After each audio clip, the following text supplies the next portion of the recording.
ओम शांति।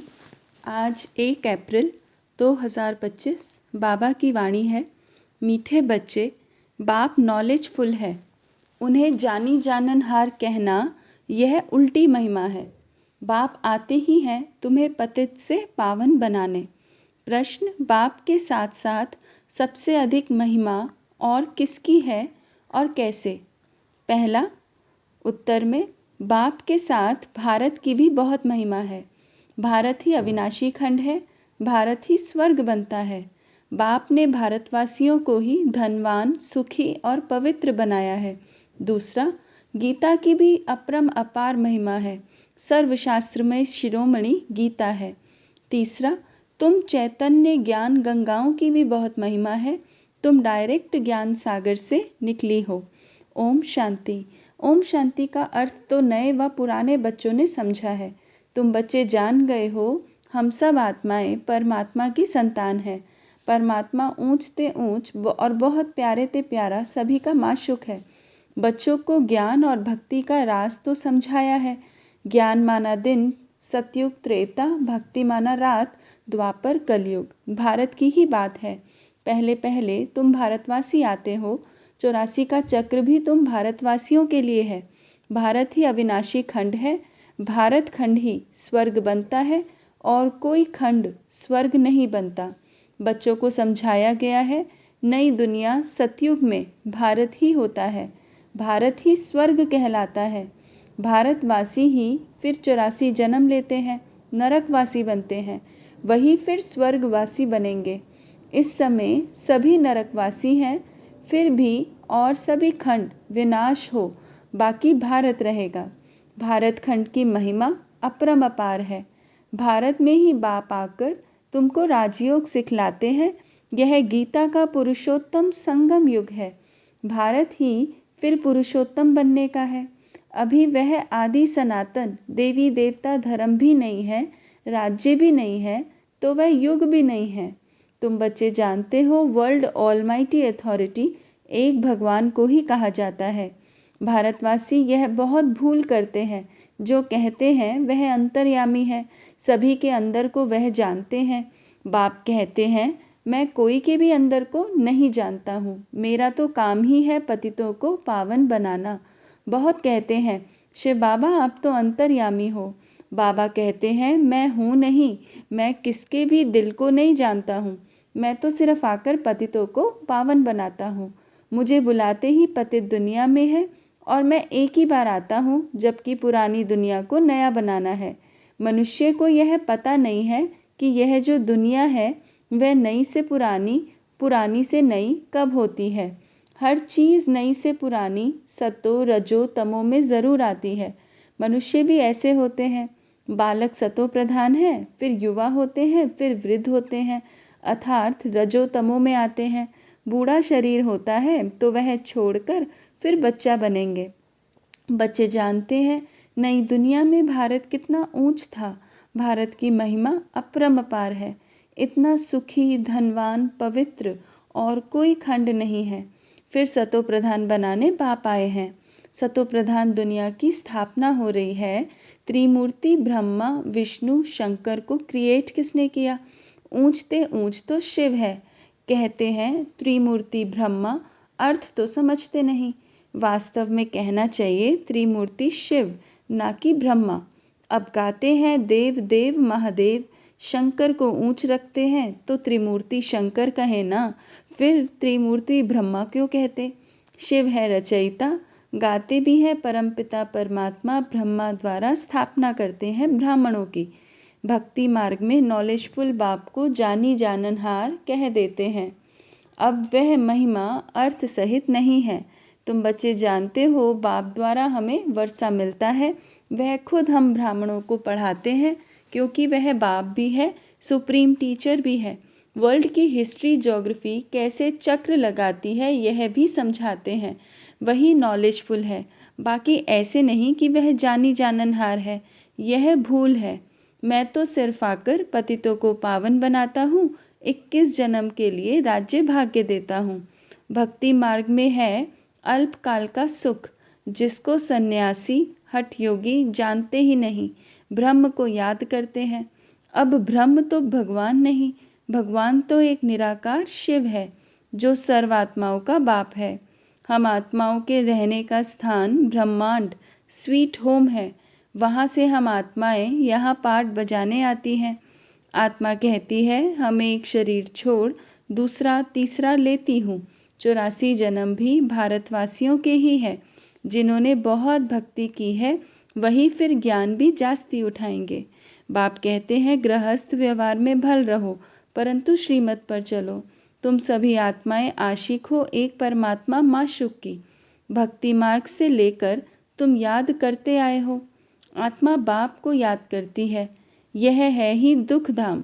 हम आत्माएं असुल शांति धाम की निवासी हैं। पीछे आए सुख धाम में, फिर हमने 84 जन्म लिए। हम सो हम का अर्थ भी समझाया है। वह तो कह देते आत्मा सो परमात्मा, परमात्मा सो आत्मा। अब बाप ने समझाया है हम सो देवता, क्षत्रिय, वैश्य सो शूद्र। अभी हम सो ब्राह्मण बने हैं, सो देवता बनने के लिए। यह है यथार्थ अर्थ, वह है बिल्कुल रॉन्ग। सतयुग में एक देवी देवता धर्म अद्वैत धर्म था। पीछे और धर्म हुए हैं तो द्वैत हुआ है। द्वापर से आसुरी रावण राज्य शुरू हो जाता है। सतयुग में रावण राज्य ही नहीं तो 5 विकार भी नहीं हो सकते। वह है ही संपूर्ण निर्विकारी। अभी तुम हो गॉडली स्टूडेंट तो यह टीचर भी हुआ, फादर भी हुआ। फिर तुम बच्चों को सद्गति दे स्वर्ग में ले जाते हैं तो बाप, टीचर, गुरु तीनों ही हो गया। उनके तुम बच्चे बने हो तो तुमको कितनी खुशी होनी चाहिए। मनुष्य तो कुछ भी नहीं जानते। रावण राज्य है ना, हर वर्ष रावण को जलाते रहते हैं, परंतु रावण है कौन यह भी नहीं जानते। तुम बच्चे जानते हो यह रावण भारत का सबसे बड़ा दुश्मन है। यह नॉलेज अभी तुम बच्चों को ही नॉलेजफुल बाप से मिलती है। वह बाप ही ज्ञान का सागर, आनंद का सागर है। ज्ञान सागर से तुम बादल भर फिर जाए वर्षा बरसाते हो। ज्ञान गंगाएं तुम हो, तुम्हारी ही महिमा है। बाप कहते हैं मैं तुमको अभी पावन बनाने आया हूँ। यह एक जन्म पवित्र बनो, मुझे याद करो तो तुम तमो प्रधान से सतो प्रधान बन जाएंगे। मैं ही पतित पावन हूँ। जितना हो सके याद को बढ़ाओ। मुख से शिव बाबा कहना भी नहीं है।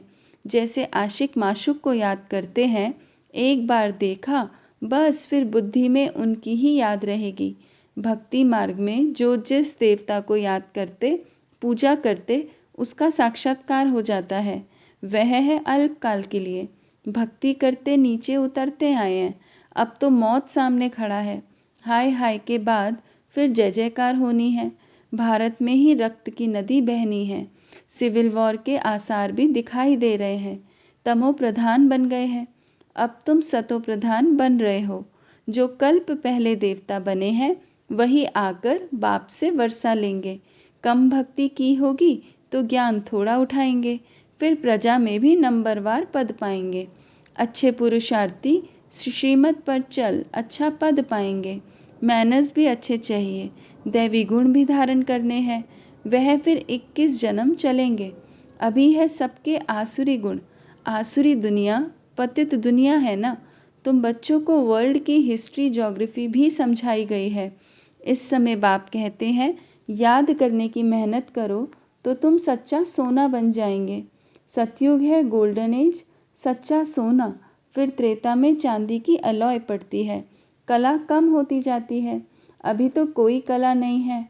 अब जब ऐसी हालत हो जाती है तब बाप आते हैं। यह भी ड्रामा में नोंद है।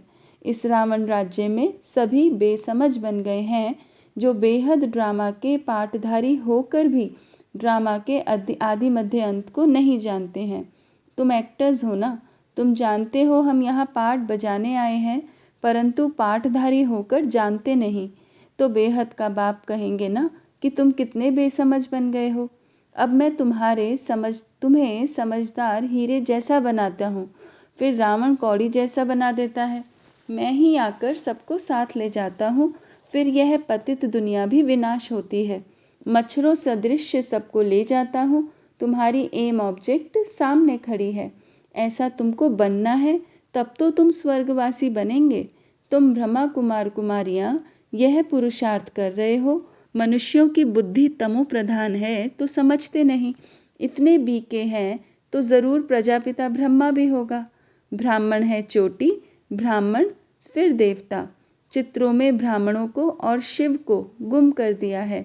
तुम ब्राह्मण अभी भारत को स्वर्ग बना रहे हो।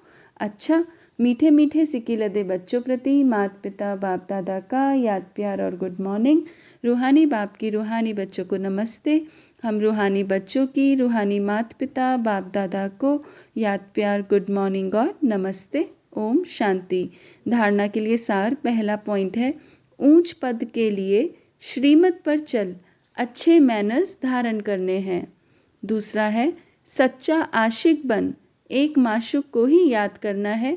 जितना हो सके याद का अभ्यास बढ़ाते जाना है। वरदान, निमित्तपन की स्मृति से माया का गेट बंद करने वाले डबल लाइट भव। निमित्तपन की स्मृति से माया का गेट बंद करने वाले डबल लाइट भव। जो सदा स्वयं को निमित्त समझकर चलते हैं उन्हें डबल लाइट स्थिति का स्वतः अनुभव होता है। करण करावनहार करा रहे हैं, मैं निमित्त हूँ, इसी स्मृति से सफलता होती है। मैंपन आया अर्थात माया का गेट खुला, निमित्त समझा अर्थात माया का गेट बंद हुआ। तो निमित्त समझने से माया जीत भी बन जाते और डबल लाइट भी बन जाते। साथ साथ सफलता भी अवश्य मिलती है। यही स्मृति नंबर 1 लेने का आधार बन जाती है। स्लोगन, त्रिकालदर्शी बनकर हर कर्म करो तो सफलता सहज मिलती रहेगी। त्रिकालदर्शी बनकर हर कर्म करो तो सफलता सहज मिलती रहेगी। फिर मातेश्वरी जी के महावाक्य। पहला है, मनुष्य आत्मा अपनी पूरी कमाई अनुसार भविष्य प्रारब्ध भोगता है। देखो, बहुत मनुष्य ऐसे समझते हैं हमारे पूर्व जन्मों की अच्छी कमाई से अभी यह ज्ञान प्राप्त हुआ है, परंतु ऐसी बात है ही नहीं। पूर्व जन्म का अच्छा फल है यह तो हम जानते हैं। कल्प का चक्र फिरता रहता है, सतो रजो तमो बदली होता रहता है, परंतु ड्रामा अनुसार पुरुषार्थ से प्रारब्ध बनने की मार्जिन रखी है। तब तो वहाँ सतयुग में कोई राजा रानी, कोई दासी, कोई प्रजापद पाते हैं। तो यही पुरुषार्थ की सिद्धि है। वहाँ द्वैत ईर्ष्या आदि नहीं, वहाँ प्रजा भी सुखी है। राजा रानी प्रजा की ऐसी संभाल करते हैं जैसे माँ बाप अपने बच्चों की संभाल करते हैं। वहाँ गरीब साहूकार सब संतुष्ट हैं। इस एक जन्म के पुरुषार्थ से 21 जन्मों की 21 पीढ़ी के लिए सुख भोगेंगे। यह है अविनाशी कमाई, जो इस अविनाशी कमाई में अविनाशी ज्ञान से अविनाशी पद मिलता है। अभी हम सतयुग की दुनिया में जा रहे हैं। यह प्रैक्टिकल खेल चल रहा है, यहाँ कोई छू मंत्र की बात नहीं है। दूसरा है, गुरु मत, शास्त्रों की मत, कोई परमात्मा की मत नहीं है। परमात्मा कहते हैं, बच्चे यह गुरु मत शास्त्र मत कोई मेरी मत नहीं है। यह तो सिर्फ मेरे नाम की मत देते हैं, परंतु मेरी मत तो मैं जानता हूँ। मेरे मिलन का पता मैं आकर देता हूँ, उसके पहले मेरी एड्रेस कोई नहीं जानता। गीता में भल भगवानुवाच है, परंतु गीता भी मनुष्यों ने बनाई है। भगवान तो स्वयं ज्ञान का सागर है। भगवान ने जो महावाक्य सुनाए हैं उनका यादगार फिर गीता बन रही है। यह विद्वान पंडित आचार्य कहते हैं, परमात्मा ने संस्कृत में महावाक्य उच्चारण किए, उसे सीखने बिगर परमात्मा मिल नहीं सकेगा। यह तो और ही उल्टा कर्म कांड में फंसाते हैं। वेद शास्त्र पढ़ अगर सीढ़ी चढ़ जावे तो फिर उतना ही उतरना पड़े, अर्थात उनको भुलाए एक परमात्मा से बुद्धि योग जोड़ना पड़े, क्योंकि परमात्मा साफ कहता है, इन कर्म कांड वेद शास्त्र पढ़ने से मेरी प्राप्ति नहीं होती है। देखो, ध्रुव, प्रहलाद, मीरा ने क्या शास्त्र पढ़ा? यहाँ तो पढ़ा हुआ भी सब भूलना पड़ता है। जैसे अर्जुन ने पढ़ा था तो उनको भी भूलना पड़ा। भगवान के साफ महावाक्य हैं, श्वासोश्वास मुझे याद करो, इसमें कुछ भी करने की ज़रूरत नहीं है। जब तक यह ज्ञान नहीं है तो भक्ति मार्ग चलता है, परंतु ज्ञान का दीपक जग जाता है तो कर्म कांड छूट जाते हैं। क्योंकि कर्म कांड करते करते अगर शरीर छूट जावे तो फ़ायदा क्या मिला? प्रारब्ध तो बनी नहीं, कर्म बंधन के हिसाब किताब से तो मुक्ति मिली नहीं। लोग तो समझते हैं झूठ ना बोलना, चोरी ना करना, किसी को दुख ना देना यह अच्छा कर्म है, परंतु यहाँ तो सदाकाल के लिए कर्मों की बंधाएमानी से छूटना है और विकर्मों की जड़ को निकालना है। हम तो अब चाहते हैं ऐसा बीज डालें जिससे अच्छे कर्मों का झाड़ निकले। इसलिए मनुष्य जीवन के कार्य को जान श्रेष्ठ कर्म करना है। अच्छा, ओम शांति।